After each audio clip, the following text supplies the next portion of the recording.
Se învârte? Dar unde e păpușa de acolo? Nu știu de ce nu iese. Ce e acolo?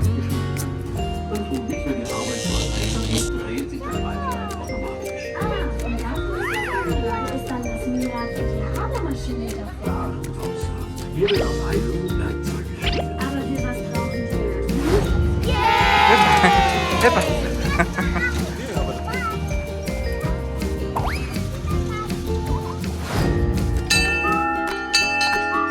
Dacă trebuie, nu.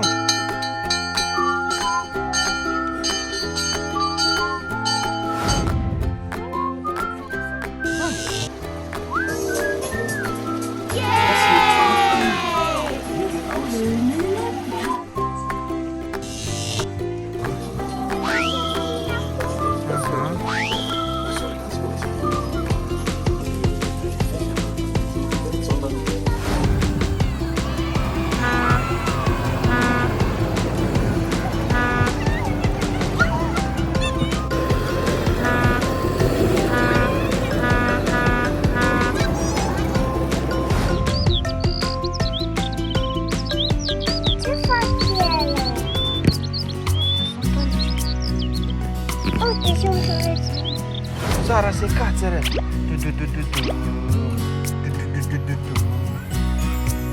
Unde vrea Sara să ajungă? Acest mister va fi deslușit în episodul următor. Ia să o vedem.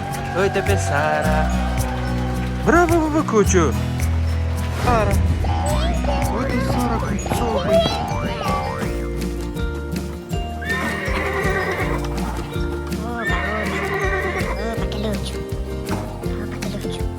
Denn dieser kleine Kerl mit der schrecklich großen Nase ist.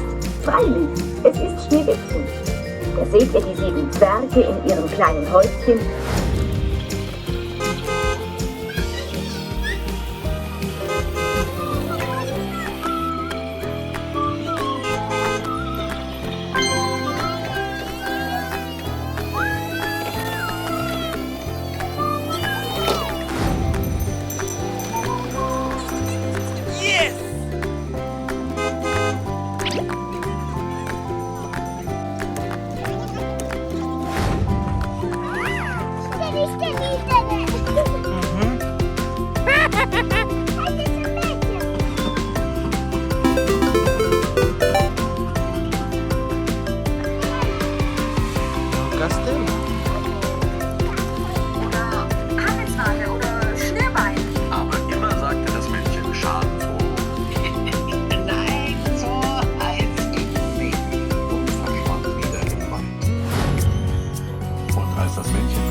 Und sagte, heute ist der letzte Tag, sagen mir, wie ich heiß, tobte das Männchen und stampfte mit dem rechten Fuß so kräftig auf den Boden, dass es biss.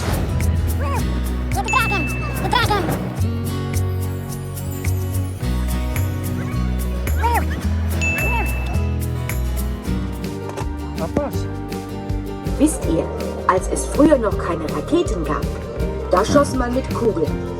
Die wurden mit großen Kanonen abgeschossen.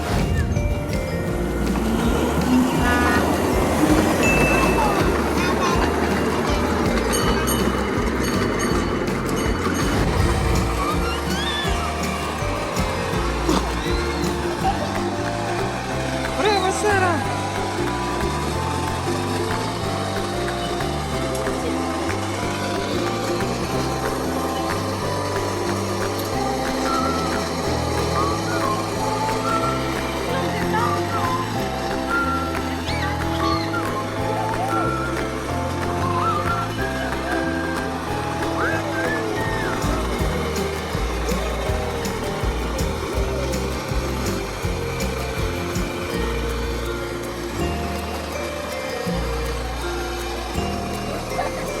Bravo, Sara!